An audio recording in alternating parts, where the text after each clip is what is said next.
In the vast tapestry of human history, few ideas have been as revolutionary as the concept of a single, all-powerful God.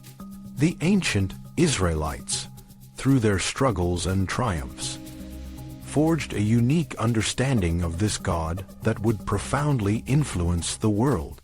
This video delves into the transformative journey of monotheism, focusing on the pivotal changes introduced by the prophets, particularly 2nd Isaiah, and how these changes reshaped the Israelites' relationship with their God and the broader world.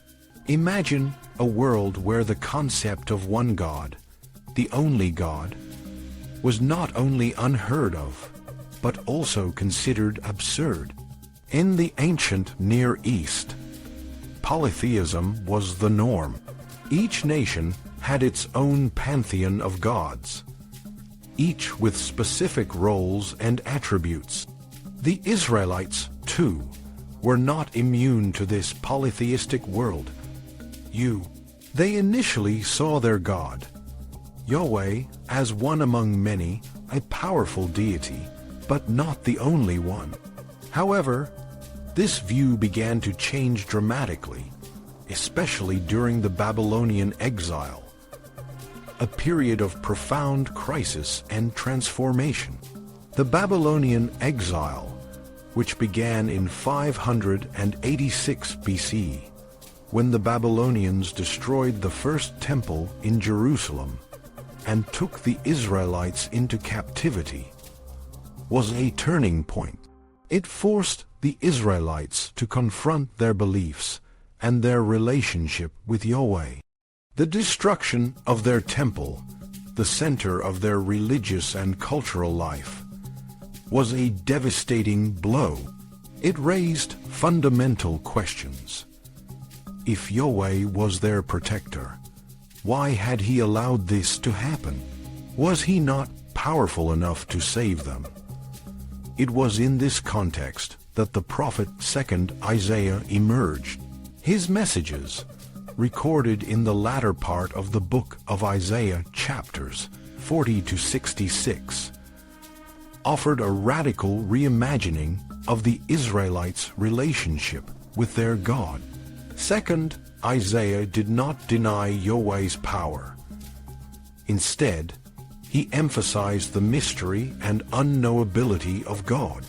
This shift was crucial because it moved the focus from Yahweh's ability to perform miracles and protect his people to his inherent nature as the sole, incomprehensible God. One of the central themes in 2nd Isaiah is the concept of holiness.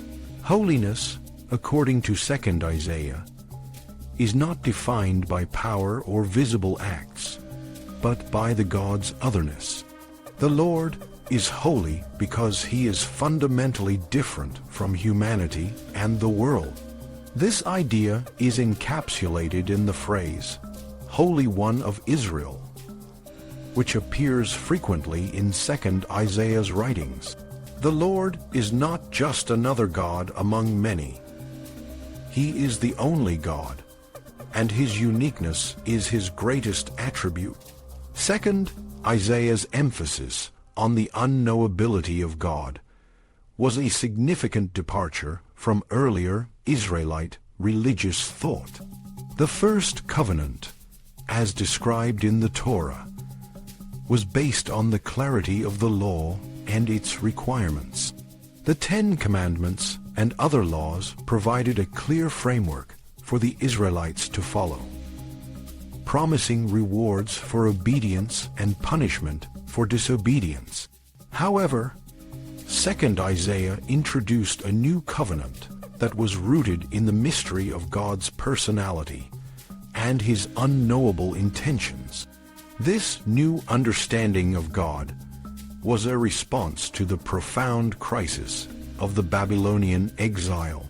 The Israelites needed a God who was not just powerful, but also wise and just. A God who could be trusted even when his actions were not immediately apparent. Second, Isaiah's message of hope and reassurance was that God had not abandoned his people. He was merely working in mysterious ways to achieve a greater purpose. The shift from a God of power to a God of mystery also had profound implications for the Israelites' relationship with other nations. In the ancient world, each nation had its own gods, and the gods of one nation were often seen as legitimate for that nation. The idea of a universal God who was the only true God was revolutionary. Second, Isaiah's message challenged this polytheistic world. By asserting the non-reality of other gods, he mocked the idols of other nations, describing them as lifeless, powerless objects that could not move or speak. This polemic against idolatry was not just a religious argument. It was a political and cultural statement that the Israelites' God was superior to all others.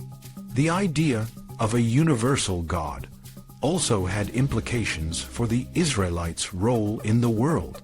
Second, Isaiah envisioned a future where the Israelites would not just be a nation among many, but a light to the nations. This vision is expressed in the famous passage where the Lord says, "It is too light a thing that you should be my servant to raise up the tribes of Jacob and to restore the preserved of Israel. I will give you as a light to the nations, that my salvation may reach to the end of the earth." Isaiah chapter 49, verses 6. This passage suggests that the Israelites' mission is not just to serve their own interests, but to spread the knowledge of the one true God to all peoples. The concept of a universal God also led to a more inclusive understanding of the covenant. In the earlier covenant, the rewards of obedience were primarily material and national. The Israelites were promised fertility, prosperity, and victory over their enemies. However, Second Isaiah's vision of the covenant was more spiritual and universal. He saw the law not just as a set of rules to be followed for material gain, but as a good in itself. The Israelites were to be the priests and teachers of the nations, spreading the knowledge of the law and the ways of the Lord. This inclusive vision of the covenant is evident in passages where Second Isaiah speaks of foreigners joining the covenant. He describes a future where foreigners who keep the Sabbath and hold fast to the covenant will be welcomed into the temple and their offerings accepted. This is a dramatic departure from the earlier view of foreigners as enemies to be conquered or exterminated. Second, Isaiah's vision of a universal God and a universal covenant was a powerful statement of human unity and the potential for reconciliation. The shift from a God of power to a God of mystery and universality had a profound impact on the Israelites' understanding of their place in the world. It transformed their relationship with God and with other nations. The Israelites no longer saw themselves as a chosen people in the sense of being superior to others. Instead, they saw themselves as a chosen people with a unique mission to spread the knowledge of the one true God. In conclusion, the journey of monotheism, as articulated by Second Isaiah, is a story of transformation and resilience. It is a story of a people who, in the face of overwhelming adversity, reimagined their relationship with their God and their role in the world. This reimagining had far-reaching consequences, influencing not only the Israelites, but also the broader development of monotheistic thought. The God of Second Isaiah, the Holy One of Israel, remains a powerful symbol of hope and mystery. A reminder that true holiness lies in the recognition of the divine otherness and the commitment to a universal vision of human unity.